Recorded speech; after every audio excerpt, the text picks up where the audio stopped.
Hey folks, I'm Dennis. I'm going to do a little short video today on how to adjust the free play on the rear brake of a Honda VT750 American Classic Edition motorcycle. So let's get started.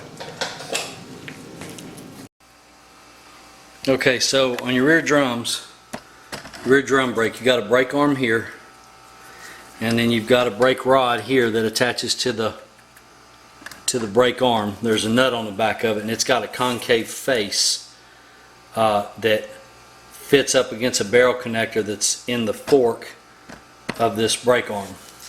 That runs up and is attached to your brake pedal. Your brake pedal is where you're going to measure free play. I've just replaced the rear wheel and tire on my bike, so I've got tons of free play, probably 3 inches. The free play on your brake pedal is measured here at the tip of the pedal, and it should be between 3/4 of an inch and 1 1/4 inch. So you got about that much room. You got from 3/4 to 1 1/4 is how much your free play should be. And you're going to adjust it back in the back on the brake arm nut. You can adjust the height of this pedal with a stopper nut. That'll be a different video.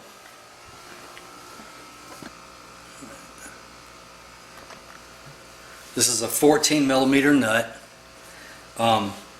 Turning it, looking at it from the rear, turning it clockwise reduces the free play. In other words, it tightens it up. What you got to do is pull the brake arm forward. You don't really need a wrench right now. Well, you probably don't need a wrench at all. Pull the brake arm forward and turn it in a few turns. Make sure that the concave face on that nut is seated on the barrel connector. And then in this case, I'm gonna reach up and check with the brake pedal that the free play is close. Right now it's not close. I've still got a good 3 inches of free play, so I'm gonna keep tightening up until I get close.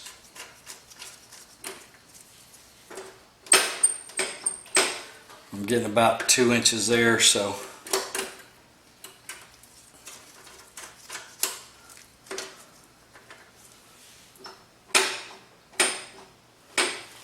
I'm going to take my tape and measure the tip of the pedal.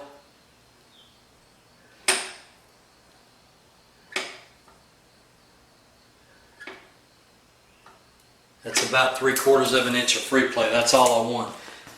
Or that's as small as I want. You don't want it to be too tight, because then otherwise your brakes will drag, and you'll put your rear brakes on, and you'll put the back tire into a skid. You don't want it too loose because you don't engage that much. I'm actually going to back this off a couple of turns, and that looks pretty good. The other thing you want to do is you want to check. There's an indicator here, and there's a mark here on the hub. When you apply your rear brakes, those two should not line up. If they do, your rear brakes are worn out and you need to replace the shoes inside the drum. So when my brakes fully applied, I still got plenty of room, so I'm good to go. So that's all there is to adjusting the free play on your rear brakes. I hope that helps you, and appreciate you watching my video, checking out my channel. Please leave me some comments, and I hope to see you back soon. Thanks.